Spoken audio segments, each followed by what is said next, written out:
Hi everyone, my name is Mary Jo Ziegler and I'm the Senior Director of CESA 2's Curriculum and Coaching Center of Excellence. I, along with my colleagues, Robin Rivas, our Language Acquisition Consultant, and Diane Jensen, our CESA 2 UDL expert, will be leading a 3-day series called Equitable Literacy Learning, beginning on October 16th and continuing through December 5th and February 13th. We've designed this workshop specifically for your English language arts co-teachers to collaborate as they focus on implementing highly engaging and effective literacy instruction.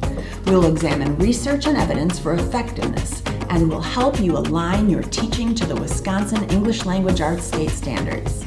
We will dive into the practices that make learning stick for all students so that they grow and deepen their literacy learning. This workshop will help you engage students and achieve new heights in literacy. Join us for this exciting collaborative and inclusive workshop series.